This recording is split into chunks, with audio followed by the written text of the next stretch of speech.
105, 6, 7, 8। অনেকে বলে যে আসলে ইয়ামাহার যে অ্যাভারেজ B2 B3 এই গাড়িগুলো নাকি হচ্ছে যে 100-র উপরে উঠে না, এগুলা 125 সিসির গাড়ি থেকেও খুবই নর্মাল।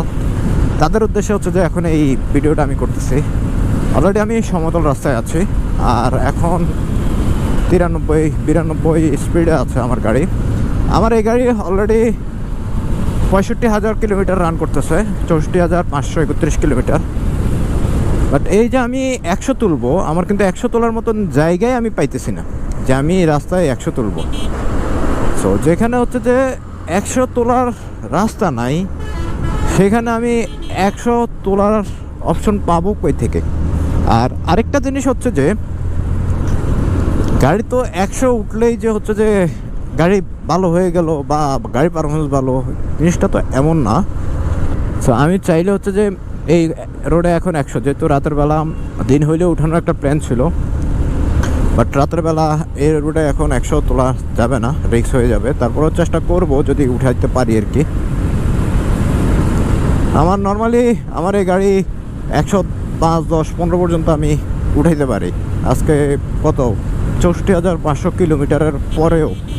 আর অনেকে নতুন গাড়ি কিনে মানে 2-3 মাসের মাথায় ওরা নাকি তুলতে পারে না। তাহলে ব্যর্থতা কার? কি গাড়ি কোম্পানির, না হচ্ছে যে যে রাইডার আছে ওই রাইডারের ব্যর্থতা? অবভিয়াসলি রাইডারের ব্যর্থতা। গাড়ি একটা চালাবে হচ্ছে যে গরুর মতো। আমি স্ট্রেট ফরওয়ার্ড আছে, আমি কিন্তু ঝুঁকি নাই।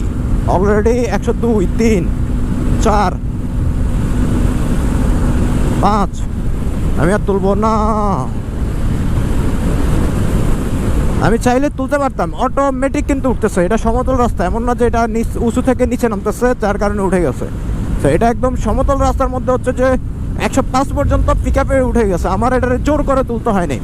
তাইলে যেসব ড্যাশরা বলো যে ভাই এই গাড়ি হচ্ছে যে লবণ কোম্পানি বানাইছে, এই করছে সেই করছে, তাদের জন্য আজকের এই ভিডিওটা। আমি রাতের অন্ধকারে তাদেরকে দেখাই দিলাম যে হচ্ছে যে গাড়ি যদি ব্যবহার করতে জানে, গাড়ি যদি সঠিকভাবে মেনটেনেন্স করতে পারে, গাড়ি যদি সঠিকভাবে চালাইতে পারে, তাইলে হচ্ছে যে আপনার পর্যাপ্ত পরিমাণ আশানুরূপ রেজাল্ট দিবে। এই গাড়ি নর্মালি 115-20 উঠে, আমি নিজে উঠাইছি।